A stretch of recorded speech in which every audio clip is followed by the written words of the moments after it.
Welcome, everybody, back to Facts. I'm your host, Tatiana Prophet. I'm an award-winning journalist.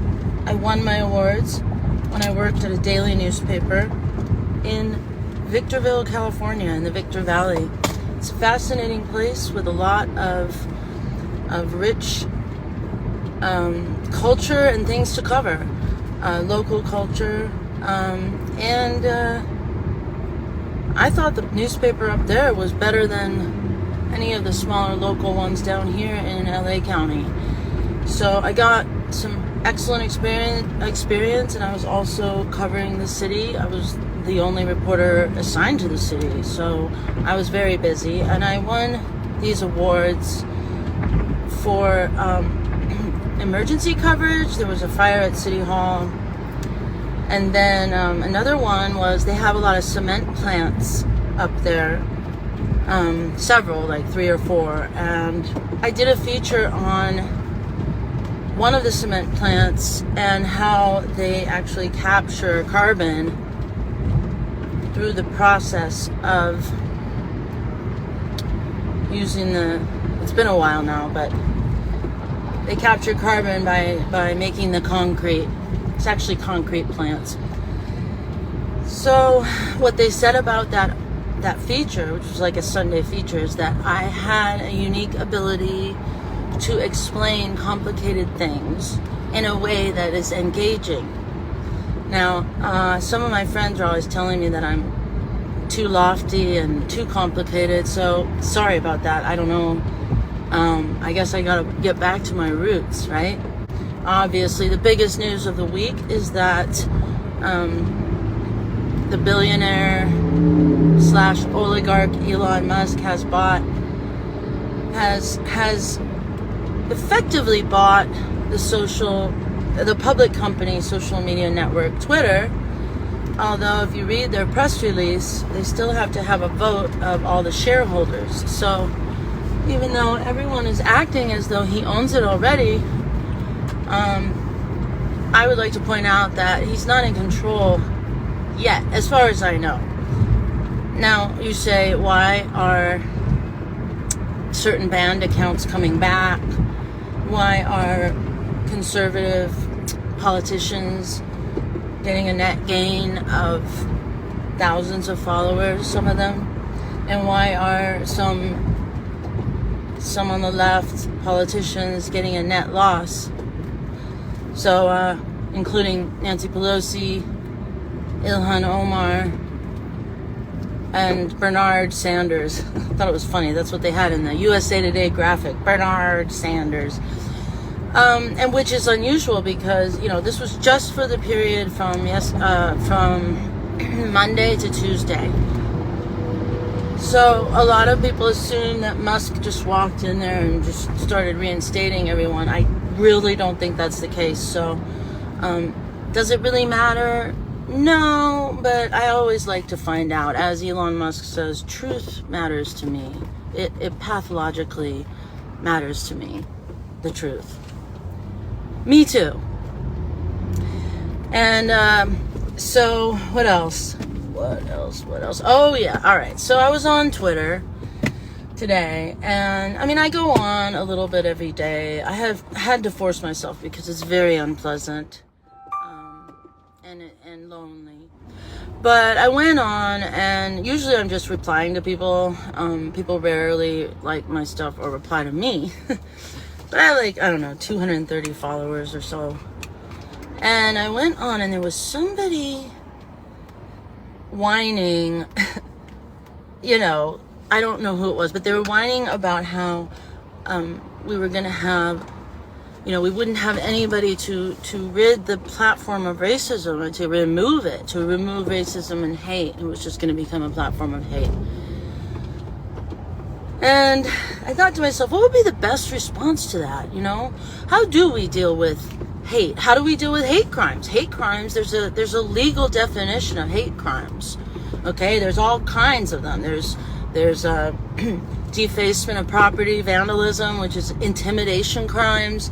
There's property crimes, which is, I guess, intimidation, and then there's attacks, assault, as well as murder. And the way that they're classified as a hate crime by the FBI is that they are motivated by the person's identity as either a race, a religion, a sexual or gender identity. And I think that's it. I might be missing one. But people still believe that hate is a huge problem in our country. I think that the internet has bred a lot of hate because people are hiding behind their screens.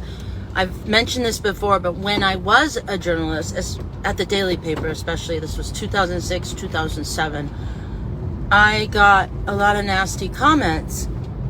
It might be because I was new in town and I came in right as the housing market started to fall, and so I reported accurately on that.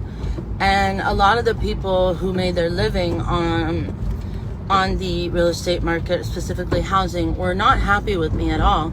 So they personalized it to me, and I just get really gratuitous comments, like, oh, too bad we didn't have this written by another reporter. It would have been such a better article. It's like, oh, how could you? And I remember there was a big discussion at the media companies. We were owned by Freedom Communications, a large corporation, but I think they were sold. I don't know who owns them now, but, there was a discussion in general in the field about whether we should allow anonymous commenters. I don't believe they allow that anymore. I believe most media outlets, you have to be logged in, you have to have your own name. But, do you remember when Facebook started in 2007, 2008? You had to have your real name. I remember thinking, oh, wow, that's cool. Well, it's not enforced. I mean, there's a gray area anyway. You're going to are you going to put like your middle name for your last name? Or are you going to take your grandfather's name because it sounds cooler? Yada, yada, et cetera, and so forth. Or are you just going to plain use a completely made up gangsta name? And either way, people don't really, that's not what Facebook has been concentrating on enforcing, as far as I can tell. And of course, as the political dialogue transformed and changed to get more engaging and yet more negative, Facebook did not do, I think by all accounts, Facebook didn't do a very good job of helping people see what was fake and real. And then when they did start doing that, they did it with an agenda.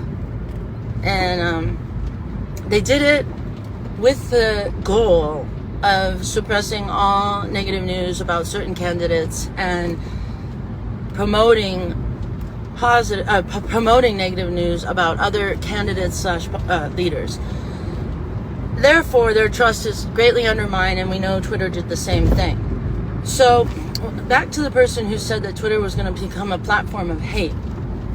I thought, now, what would I say? Because I know that you can't just go like whack-a-mole and get rid of every single person who is mistaken, who is misguided, and who is, frankly, embodying hatred and evil. We've seen that you can't. We've seen that. And this one other Twitter user, he put the perfect comment on there. He said, I thought we realized lobotomies don't work. Yes, lobotomies. Let's just take out that part of the brain. It'll be so much better behaved. Problem solved.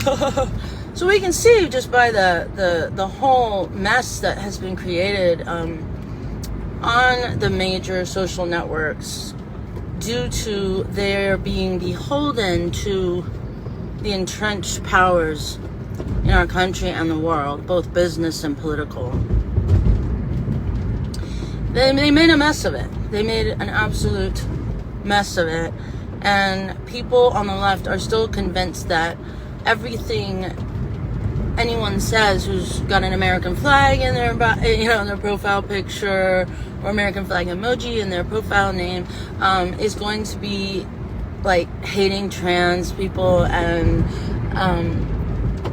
ignorant. Everything Hillary described when she when she launched the whole deplorables moniker. And so what we have is do I like never see hate?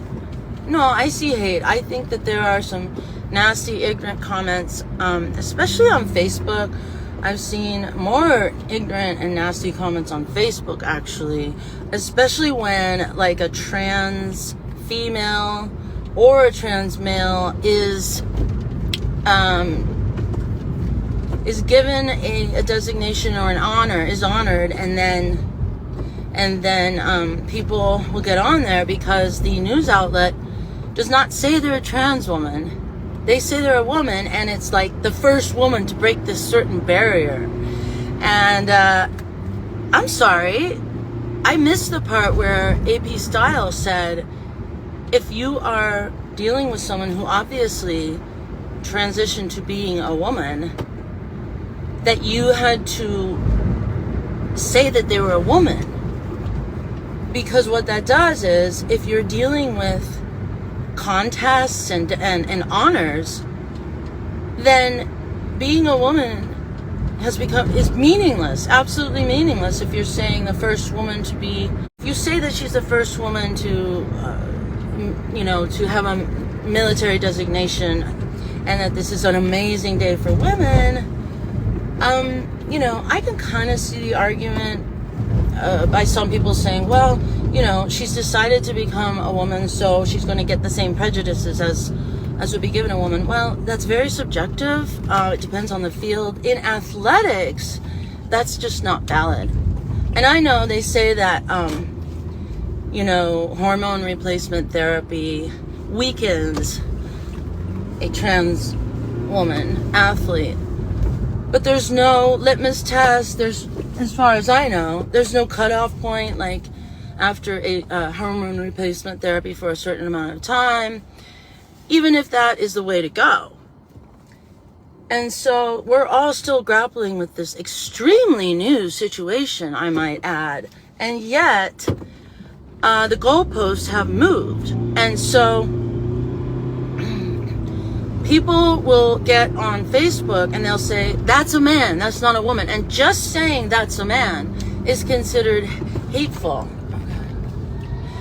Is considered hateful or hate speech. Or, as you know, misgendering someone is considered hate speech, or even assault, like a hate crime. I don't know if the FBI actually goes through with that, but who knows? They don't do anything else. They're horribly ineffective. By the way, someone misgendered my car yesterday. I went to get my my oil changed and everything serviced, and there was this really nice young fellow with long hair and glasses, definitely very young, of the new generation.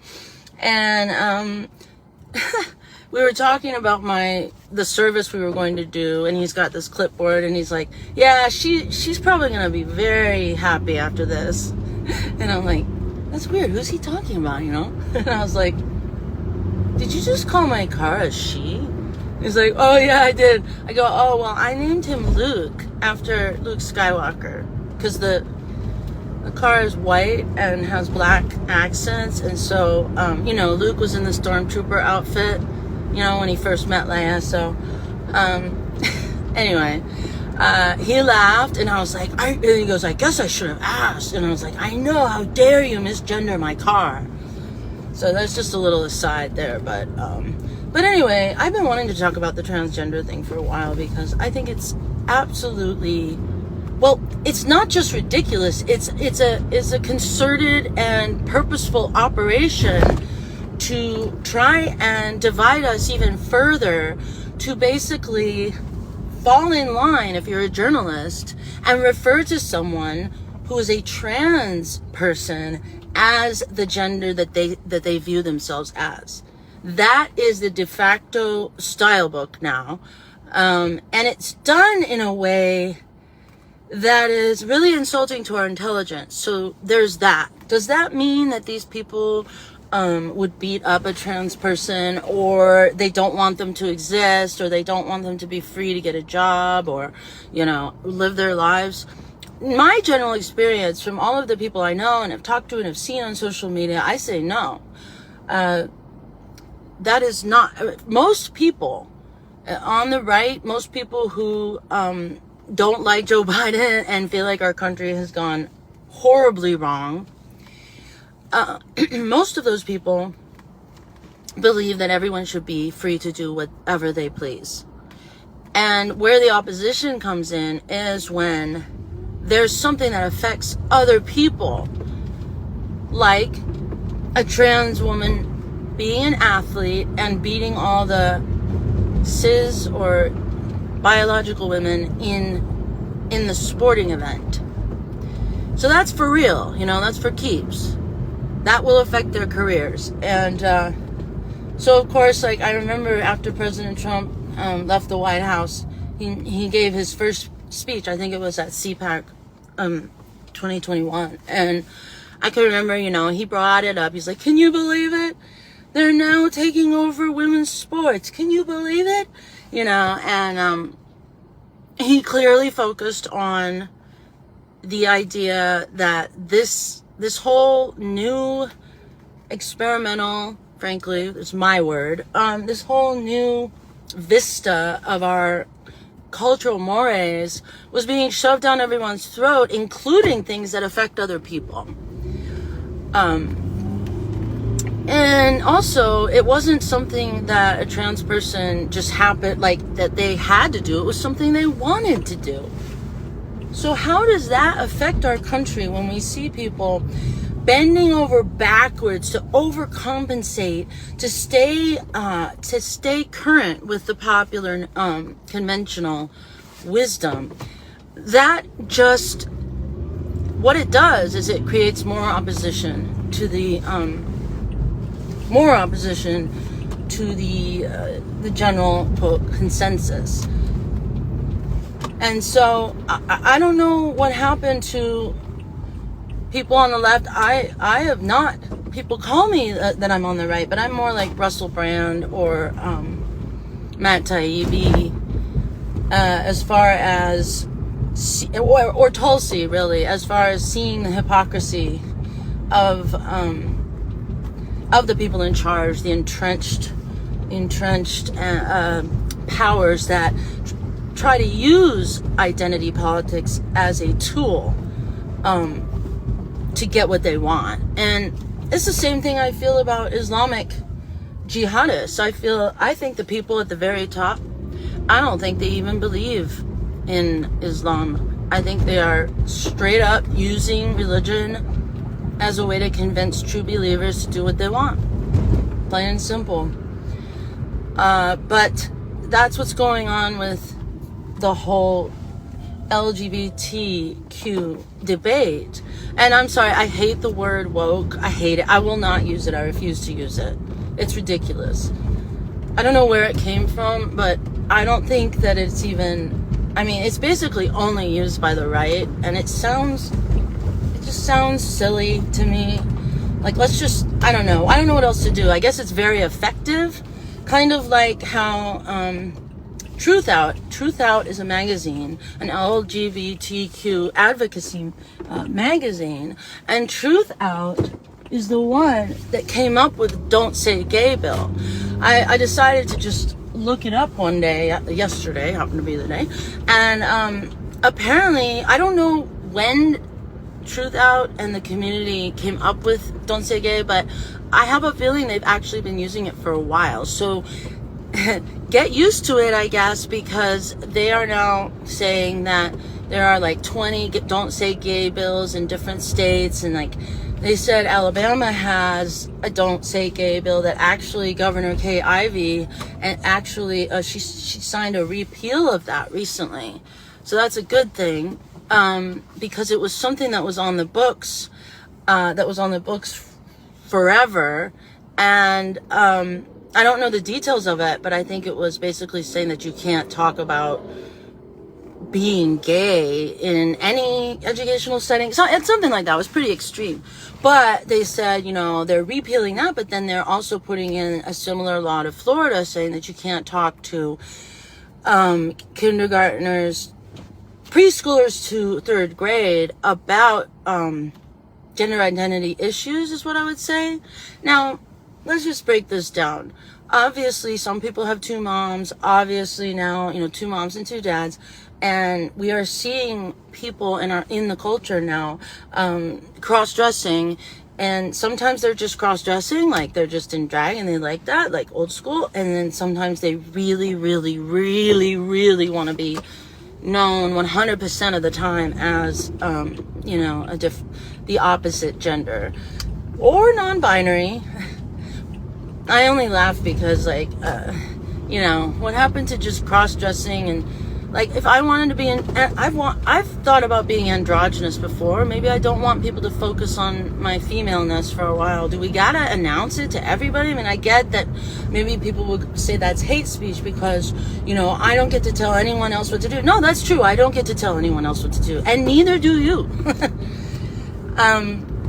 And so back to the don't say gay bill. Isn't that just the ultimate straw man? I know that some people are having a hard time grasping the concept of a straw man argument. It is a logical fallacy whereby people take their opponent's opinions, or in this case, a law, and they mischaracterize it so that it's like a scarecrow that they are now beating up. Okay, so that's what don't say gay is. It is a straw man because it's not anywhere in the bill. So now you know where that came from. It came from LGBTQ activists. So is this productive? Is this productive when our president says, no, I'm sorry, you can't transition while in the military, and you can't serve in the military if you've transitioned? Is it productive to say that is bigoted? It's tantamount to racism. No, because this is a decision somebody made, and them wanting to be in the military is also a decision. Now, I had really long debates with people when that first happened about how, let's get into the nitty gritty of just how much it costs the government to help someone transition or to effectuate it, and just how much it would detract from a soldier in the field. That's the kind of scientific thing where if this were in court, both sides would get their pet expert, paid expert to say what they believe the science is, because there are probably many, many studies out now about this, and there are many ways to bolster your opinion. And often this is because either the study design was not robust enough, or XYZ, all of the above. It could be a lot of things, but the study design is a big issue. And it's an issue not just with the science of transgenderism, but it's an issue with the science of viruses also, and virology and pandemics. I think we've all woken up to this. And the reason there's uncertainty is that most of the time it's just plain because we haven't had enough time to see outcomes. I mean, longitudinal studies are pretty hard to do. I think that longitudinal studies, which means you follow someone for their entire lives, basically, or maybe 30 years, to see the outcome. Clearly, by definition, that's pretty hard to do. Plus, Americans have very short memories. We don't think in the long term, like, let's say Japanese culture does, seems like. So that's why science can be hijacked and used for agendas, because it often involves modeling. And now, we're relying on computer modeling, which is fine, but computer modeling is only as good as what you put in it. the factors and the different vectors and things that you put in. And we saw this with the pandemic. We saw this with the that fellow Neil Ferguson in England, who basically said we were going to have millions of people dead from COVID, just in the first few months. And everyone believed him. Now, why did they believe him? Is it because they think Neil Ferguson is really, really smart and he knows a lot? No. It's because they agree with what Neil Ferguson is predicting. So I have a real problem with predicting the future. As you can see with the Elon Musk thing. He said at the TED Talk a few days before that he didn't know if he was going to be successful, but he also said that he had secured funding. We were all pretty surprised. I think it was on Monday. It seems like 2 weeks ago already. When on Monday we heard that the Twitter board accepted him. I'm still waiting for the other shoe to drop. I realize it's probably not likely, but what a shock it would be if there was a shareholder revolt. Probably they wouldn't have enough people to thwart the acquisition, the takeover. But I think it's best to be cautious and not to act like this whole thing is a total done deal either.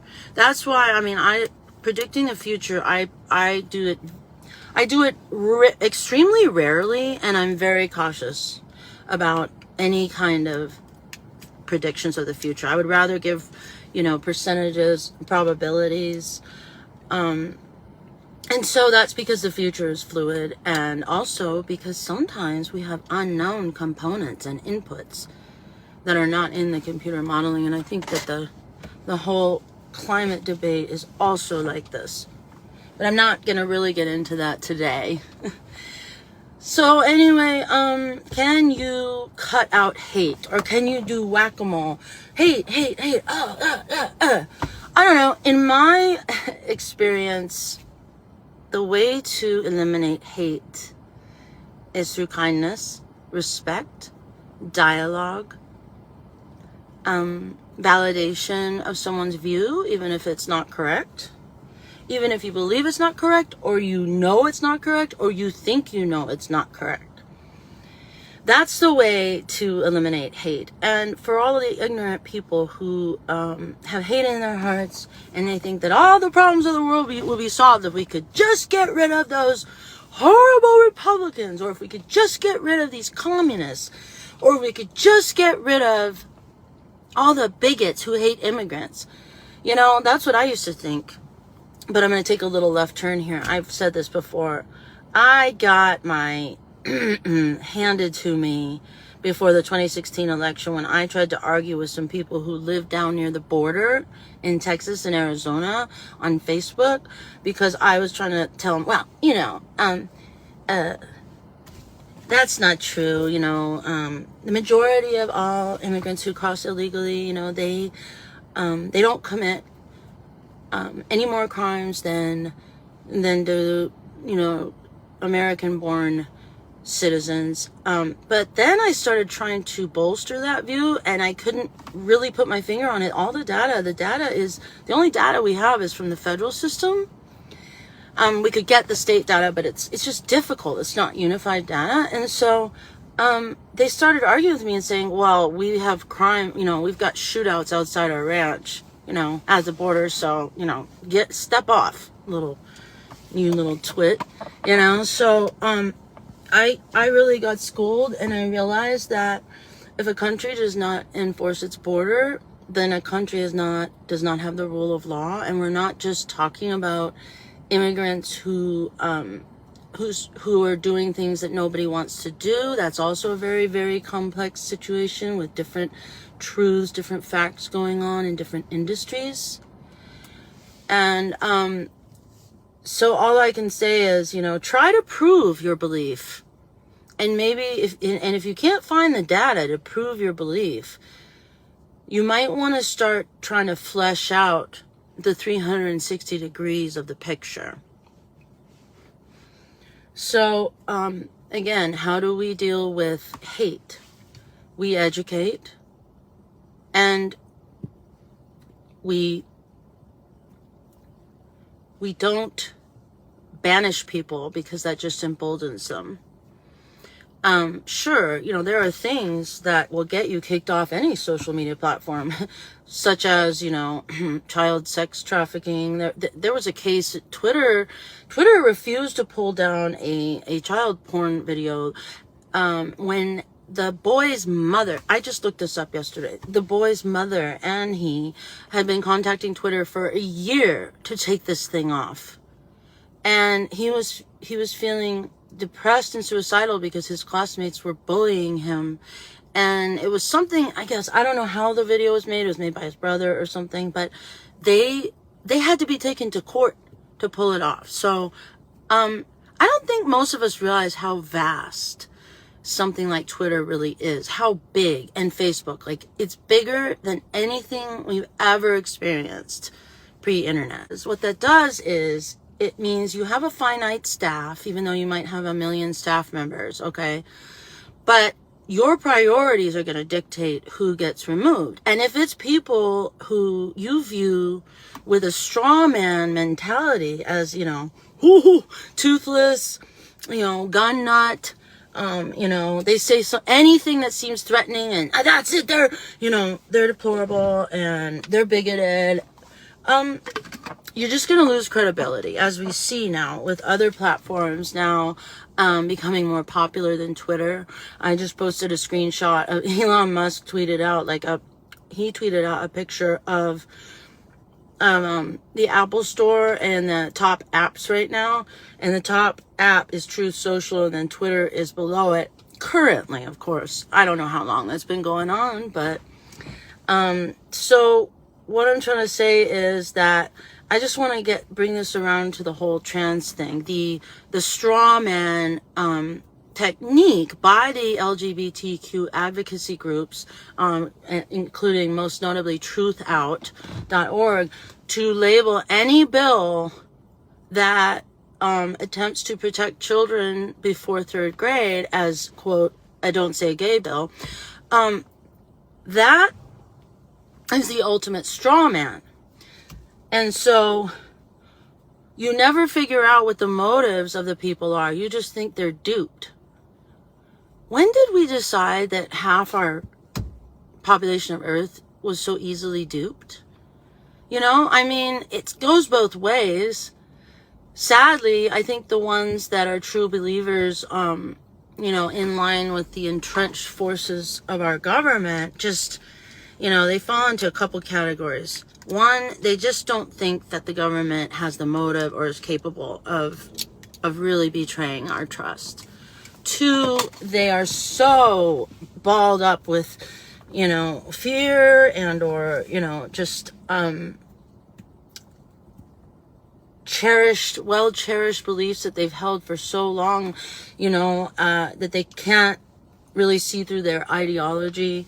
And that goes both ways. That happens both ways, I have said also before, I think Republicans have gained some compassion over the last 8 years because they've been willing to acknowledge situations and issues like unnecessary wars. And they've, because their talking points have been marginalized for a lot longer than I thought, they had to look for real data. And so they're actually a little bit ahead right now, ahead of the left, but that was not always the case at all. A lot of people were duped by the Iraq War. That's what started my whole journey of just, all I wanted to do was get to a place where I could get paid to write about the whole truth, and unfortunately I was censored at every job I had. Small things, some political things, some, like myopic views of what was a good thing to highlight in the things that I wrote and what wasn't. And sometimes it was protecting people that they didn't want, to get, exposed. But,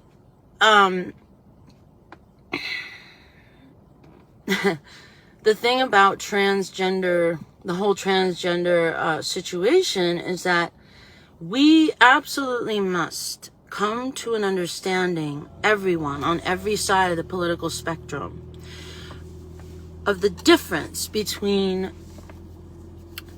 something that only affects yourself and something that affects another person, especially a minor. Now, I don't know where along the line people on the left decided that children were capable of making decisions before they can even legally smoke cigarettes or drink alcohol.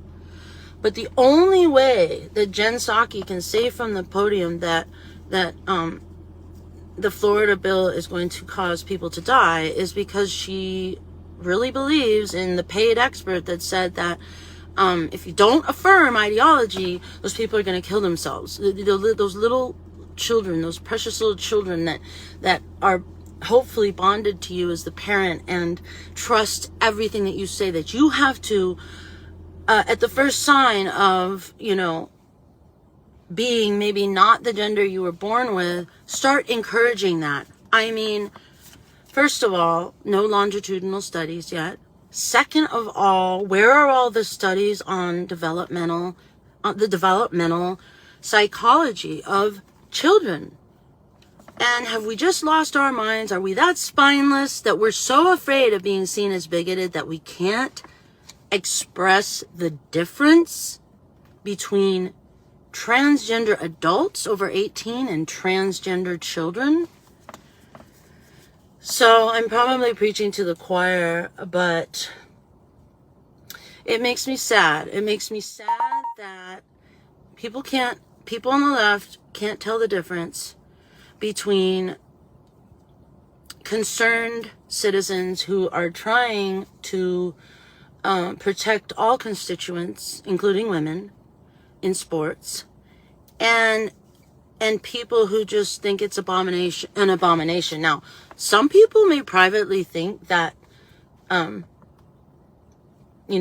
taking hormone replacement therapy is an abomination. The whole idea of being androgynous has certain, informative qualities that I think anyone could try on. But these changes are permanent, and so if we exaggerate that people are going to commit suicide if they don't go through the change, but we really don't know.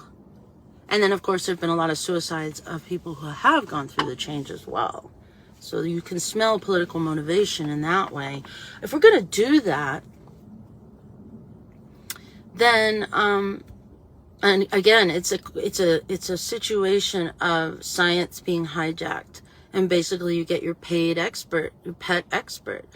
But I hope this has been helpful. And I think that was all I wanted to say today. I appreciate everybody tuning in.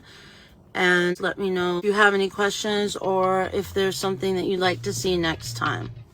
All right. Thanks a lot for watching. Bye.